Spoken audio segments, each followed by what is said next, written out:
Hello students, in this audio video we are going to understand the topic trade policy. Means वो जो आज़ादी के बाद industrial policy resolution आया था इंडस्ट्रीज़ के बारे में, और कुछ sectors totally government sector public sector के लिए रिजर्व था, कुछ था कि जिसमें पब्लिक सेक्टर काम करेगी, उसके साथ कुछ कॉम्प्लीमेंट्री वर्क प्राइवेट सेक्टर्स करेंगे, और तीसरा टोटली रिजर्व था प्राइवेट सेक्टर्स के लिए, वो भी उसके लिए पहले से लाइसेंस लेना पड़ता था। अब हम लोग आगे देखते हैं कि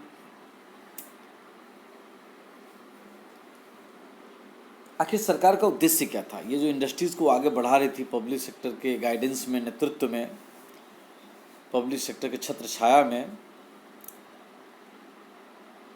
तो सरकार का उद्देश्य क्या था। The industrial policy that we adopted was closely related to the trade policy. मतलब भारत का जो इंडस्ट्रियल पॉलिसी था, औद्योगिक योजना था,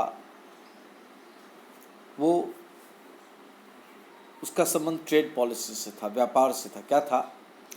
इन द फर्स्ट 7 प्लान्स, पहले 7 पंचवर्षीय योजना तक, trade was characterised by what is commonly called an inward looking trade strategy. भारतीय उद्योग धंधों के द्वारा एक ऐसा व्यापार क्षेत्र या ऐसा व्यापार का क्षेत्र निर्माण किया गया था कि जिसमें इनवर्ड लुकिंग अप्रोच था ट्रेड स्ट्रेटजी का। मतलब हुआ कि हम भारतीय लोग जो अपने यहाँ उद्योग धंधे खड़े कर रहे हैं पब्लिक सेक्टर के नेतृत्व में, उसमें हम ये कोशिश करेंगे कि अभी हम जो विदेशों से चीज़ इंपोर्ट कर रहे हैं, तो अपने यहाँ प्रोडक्शंस को इस तरह से बढ़ाए कि पहले सेल्फ सफिशिएंट हो जाए, ये इंपोर्ट करना बंद हो जाए। This is called inward looking trade strategy. Technically this strategy is called import substitution, और इसी को टेक्निकल भाषा में इंपोर्ट सब्सटीट्यूशन कहा जाता है।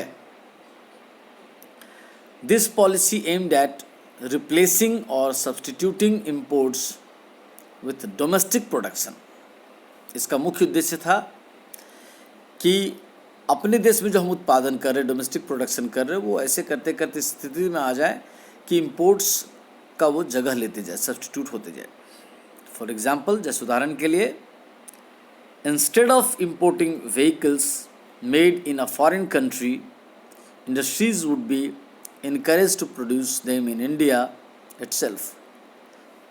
यदि हम वाहन विदेशों से मंगा रहे हैं, तो हमारे अपने देश के उद्योग धंधे अपने टेक्नोलॉजी, अपने प्रोडक्शन को इस तरह से बढ़ाएंगे, इतनी जल्दी गाड़ी का व्हीकल्स का प्रोडक्शन करेंगे कि हम वो जो विदेशों से गाड़ी मंगवा रहे हैं वो मंगाना बंद कर दे, और अपने डोमेस्टिक इंडस्ट्रीज़ के द्वारा प्रोड्यूस किए गए व्हीकल से ही अपने इंडिया के पूरे डिमांड को फुलफिल कर ले।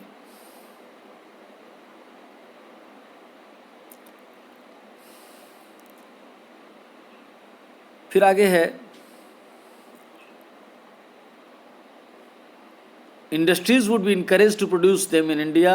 ये तो समझ ली। In this policy the government protected the domestic industries from foreign competition. और भारत सरकार ने एक और काम किया कि डोमेस्टिक इंडस्ट्रीज को, घरेलू उद्योग धंधों को प्रोटेक्ट, संरक्षण दिया फॉरेन कंपटीशन, विदेशी प्रतिस्पर्धा से। यानी इसका मतलब हुआ कि विदेशों की जो बड़े बड़े ब्रांड थे, बड़ी बड़ी कंपनी थी जो लार्ज स्केल में प्रोडक्शन कर रहे थे, खास करके यूरोपियन कंट्रीज़ की, अमेरिका की, उससे अपने डोमेस्टिक बिजनेस हाउसेस को, प्रोडक्शन हाउसेस को संरक्षण देना।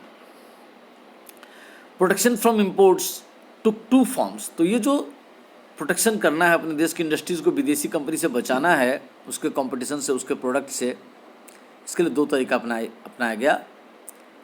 Tariff and Kota's. Tariff financial measures था और कोटा क्वांटिटेटिव मेजर्स था। क्या है देखते हैं। Tariffs are a tax on imported goods.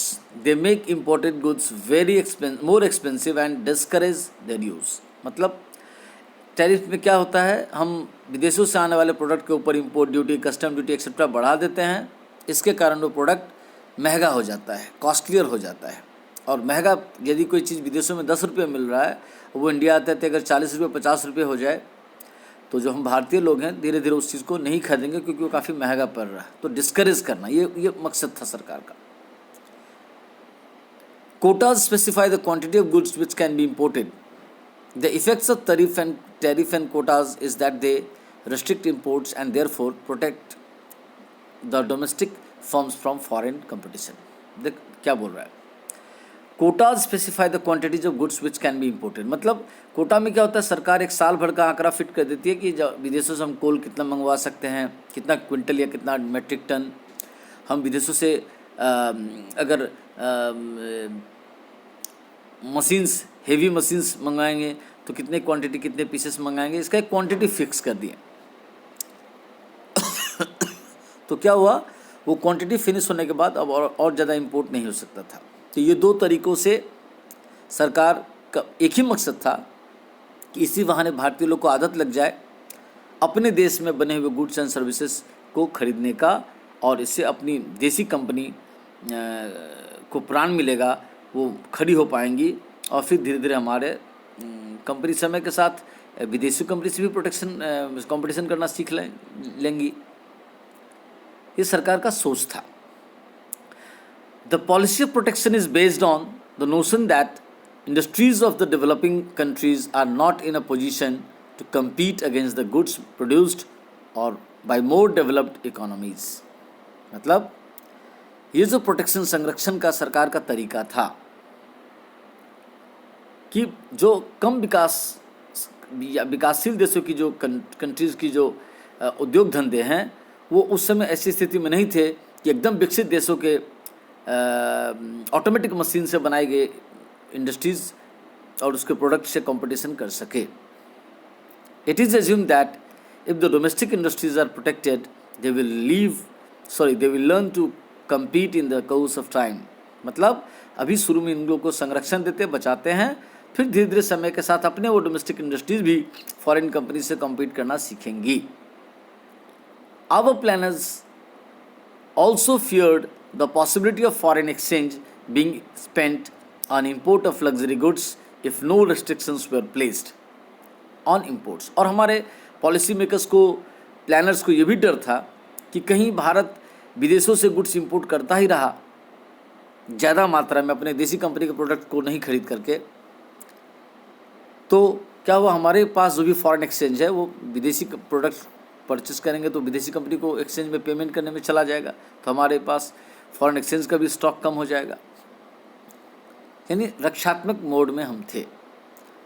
Nor was any serious thought given to promote exports until the mid 1990s। और 1980 के मध्यकाल तक, यानी 1985 के आसपास तक भारत सरकार का तो सोच ही नहीं रहा कि हम लोग एक्सपोर्ट को बढ़ावा दें, कुछ एक्सेप्शंस के अलावा। तो इतना तक समझे, फिर आगे अगले ऑडियो वीडियो में समझेंगे।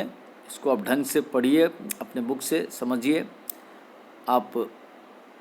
हम लोग अपना समय के साथ नोट्स या ऑडियो वीडियो बना कर अपलोड कर रहे हैं। आप अपना दिन का स्लॉट फिक्स करो कि किस समय हमको 1-1.5 घंटा इकोनॉमिक्स के लिए देना है, 1-1.5 घंटा 2 घंटा अकाउंट्स के लिए देना है, 1 घंटा 1.5 घंटा बिजनेस स्टडी के लिए देना है, कब 1 घंटा इंग्लिश के लिए देना है। ऐसा स्लॉट डिवाइड कर लिए, उस हिसाब से आप व्हाट्सएप को खोलो, उस समय उसी वीडियो को या मटेरियल्स को आप पढ़ो।